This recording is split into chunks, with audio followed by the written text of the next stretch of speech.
Are you a volleyball player or a parent or maybe a coach looking for new drills or looking for a slightly unorthodox way to train your arm swing or other skills? This channel is for you. So hit that subscribe button. Hey guys, my name's Addie and these are my 5. So today we are talking about something that comes up with some regularity, and that is snapping. Many players come to me and say, Coach wants me to hit harder. I thought I was hitting pretty hard, but I guess I'm not. So I need to work on the snapping part. And I usually tell players that come to me and say that are you sure that that's what you need to work on? Because it could be something else. So first, it's not just you. You're not the only one in the world who has a snapping problem. Or needs to hit harder. Let's face it, we all need to hit a little bit harder. And then next year, after you learn to hit hard, you're going to need to hit harder than that. And then the next year after that, you're going to need to hit harder than that too. So this is going to be a progression that you're going to be constantly battling throughout your career. So let's just learn how to generate more power. But let's first identify that snapping is the problem. Once we identify that snapping is the problem, then we can start to fix it. It might be something in your approach. It might be you're not getting enough speed. It might be that you're not transitioning to 2 different speeds and accelerating. It might not be that you're opening up far enough. It could be lots of things, and snapping is just part of it. But here's what I would do to correct or work on your snapping. As a coach, I like to use a whole part whole method of diagnosing what I think the problem is or how to enhance somebody's skill or technical development. So I would ask them to demonstrate the whole skill. In this case, it would be hitting. So I want to see their whole hit from start to finish. Approach all the way up, hit the ball, and then I can identify the part that I want to exaggerate or focus on. And then once we've focused on that and we've put some good reps into that part, I'll have them demonstrate the whole skill again. This way I can get a better gauge of what I think the actual problem is and put the emphasis in the right area. Once I've determined that snapping is in fact the part that needs to be focused on, I'll use oftentimes, not all the time, but oftentimes I'll use a backward chain or reverse chain motor learning process. Where you take the end of the skill, in this case, the snapping or the finish, and work backwards from there. So what creates the snap starts from the elbow. What starts the elbow? That's the shoulder. What starts the shoulder? Being open. What gets you open? Etc., etc. So working kind of backwards and then developing those things in a reverse manner. In this drill, you're going to see me put Lila on a box, and I don't want her to do or focus on the approach part. So we're going to put her on a box and isolate just the arm swing. I'm going to have her start by opening up and exaggerating the speed that creates the whip and generates the snap. So we're going to go at a half speed or a very, very slow open up, and then to an exaggerated, accelerated elbow whip and follow through finish.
Now, while you're working on snapping, you might want to look out for where the player's hand is actually contacting on the ball.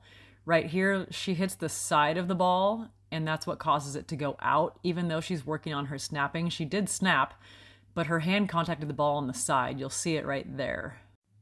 So just be mindful of being able to see where her hand is contacting the ball on the ball, because that will give it its direction, regardless of if you're snapping or not. Now, the third thing that I'll use to correct a technicality or a movement after I've broken it down is by feeling. I love to coach by feeling because they can very easily reproduce it themselves on their own without any coaching, because they know what they're feeling for. For example, when you're snapping, I like to have them feel a really tight tension in the top of their wrist right here, or feel this muscle ball up like you're trying to contract it really hard. And that makes it so that they can understand what they're looking for and go, oh, that didn't feel right to me. I know what it's supposed to feel like, so I'm going to seek that instead of wasting time diagnosing myself. I'll also use analogies to try to get them to self-correct. And something like, to me, it feels like I'm trying to grab the ball and squeeze it and hold it between here and here. And that creates that tension that you need in your snap. But this is what it feels like I'm trying to do. So now I have a visual in my head of some kind of an analogy to get me to feel what I'm supposed to be doing to correct that motion. Once I give Lila those feelings or analogies as reminders, she'll start to correct her hand placement and the ball will start to go straight. She'll stop hitting it out. And now we are learning.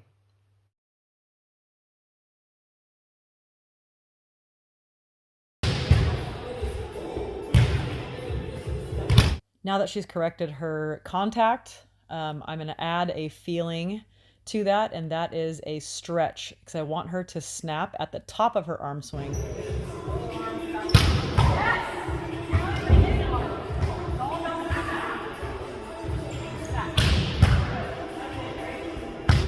And now I'm bringing to her attention that without even swinging hard, if she just finishes fast, she'll get the result she wants.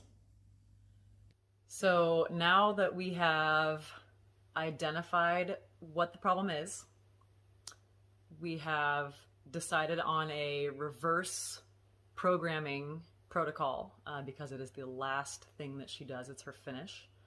And we have used feeling. She knows what to feel for. She's trying to feel her wrist bend. She's trying to feel a flex right here. She's trying to see herself grab the ball at the top of her arm swing and pretend like she's going to hold it there, even though it's impossible to actually do. I still try to use that visual and analogy because it works. Now we are going to progress her and try to get a transfer of all the things we've been working on. And we're just going to add a very small approach, but still focus on all the things that we've just finished doing.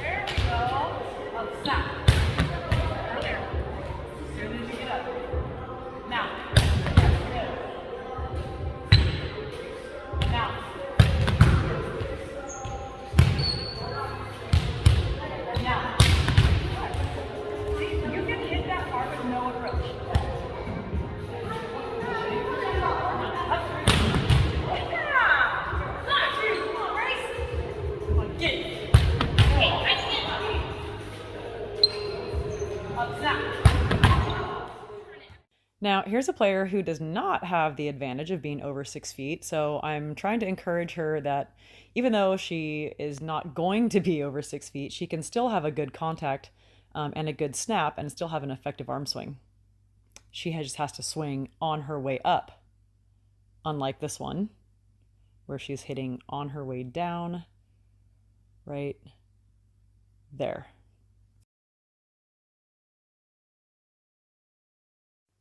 Here's a few things to look for that can either cause the ball to go out or hit the tape.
That you just watched was a girl that is a junior in high school that I've worked with before on the arm swing and on the snapping bit. So she had already been fully stretched and we'd gone over that already.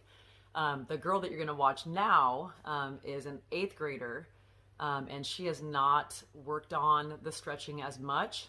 So even though she has the same snapping issue and still needs to develop a little bit more power above the net, she's in a different place in her learning process. So whereas the junior, I just needed to remind her, this 8th grader, I'm now having to do it differently. So I'm gonna emphasize the stretch by pulling her up to the net and making her reach over the net.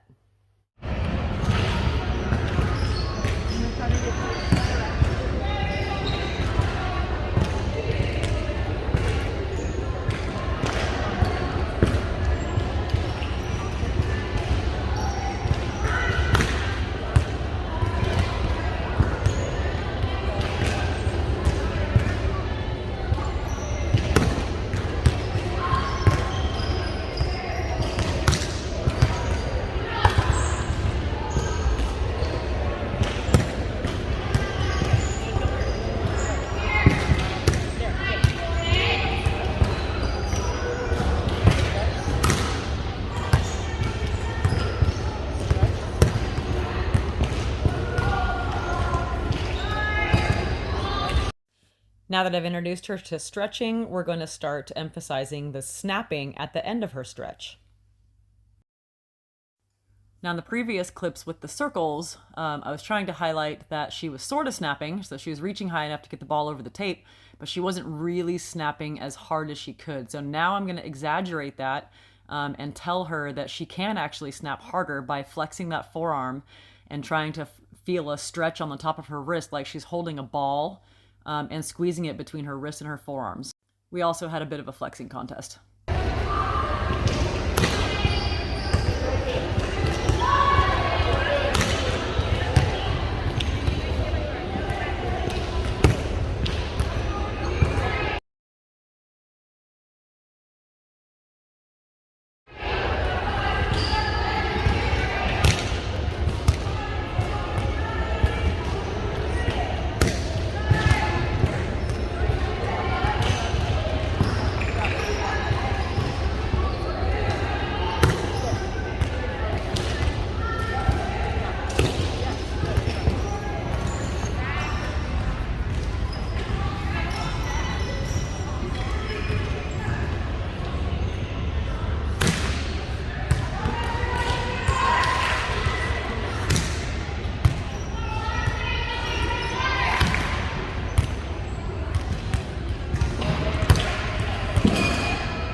Before I get to the fifth and final step of snapping, let's recap the first four. First, identify that that is the problem. Second, choose a method of attacking that problem based on their learning. Sometimes it's visual, sometimes it's tactile, sometimes it's audio, but decide on how you're going to attack that. In this case, we chose the reverse or backward chain method of learning that snap. Third, try to use feeling and analogies so that she can recreate that all on her own and duplicate what you want her to do. And she doesn't need you or any coaches to remind her because she knows what to feel for. Fourth, we are going to transfer that part into a small progression and see if we can get that skill to stick, that part of the skill to stick. And the fifth and final thing that I would use to get someone to snap a little bit harder is to go back to the whole skill and have her demonstrate the whole attack again using all the parts that we just had worked on and repped to death. Once she's demonstrated that she can hold the information and make the change required to the skill, I'll actually give her some homework to do and some supplemental programming to do at home. Here are those. Okay, totally MacGyvered this one because this is some stuff I just found at the gym. I didn't have a fancy setup, so we just used a stick of some sort. Maybe have a broomstick at home. I use a jump rope, maybe have a rope or something. And I use a 5-pound plate for mine. I could probably do a little bit heavier, but maybe you want to start at 2.5-pound plates just to get the forearms a little bit stronger. And we're going to wind this thing up, straighten your arms out. And you're going to nice and slow come all the way to a wrist flexion with both arms. While you're winding this weight all the way up the pole.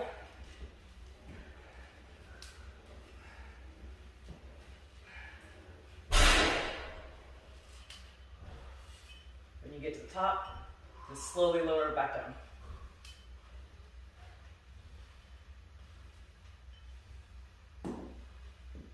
You don't want to just let it go, otherwise it doesn't really do anything.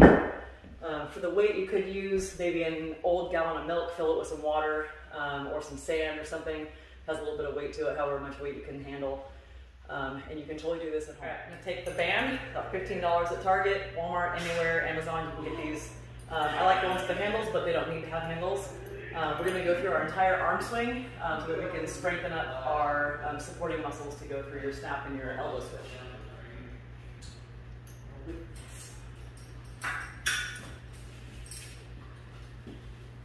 First motion we do in the arm swing is go back. We're going to take some resistance.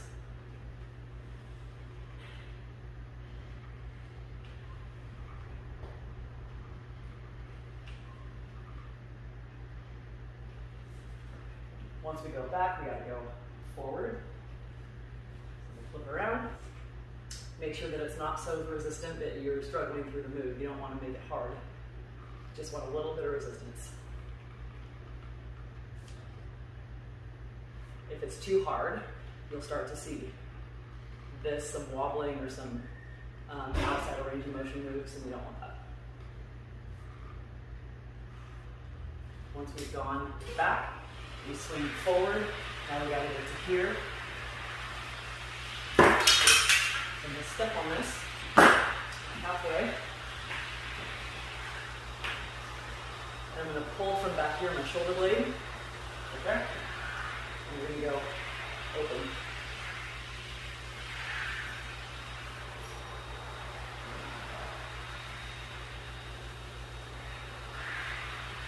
Once we've gotten to here, now we've got to go through the actual arm swing. So we're going to loop this right there. We start in the position that we just finished in, right here. Okay, and we're going to go right through the finishing of our arm swing, rotating up and pinching at the top.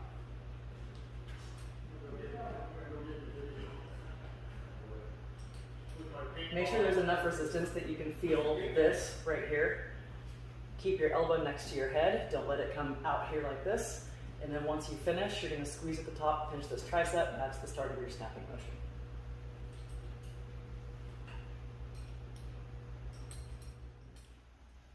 I'm also going to do a little bit of work work with a weighted ball. This is a 4-pound ball. I would use this with older players. Littles could probably do it too if they're really strong, but for littles I have a 2-pound ball.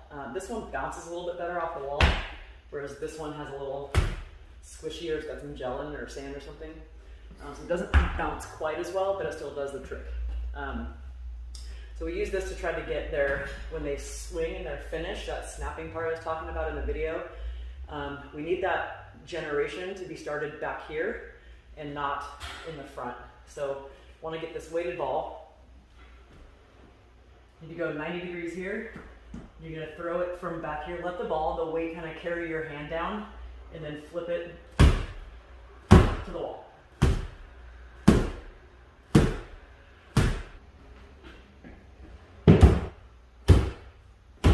Now be careful that you're not pushing from here. They'll want to do that. Make sure it's still right here. All I'm going to do is take the ball and throw it towards the wall.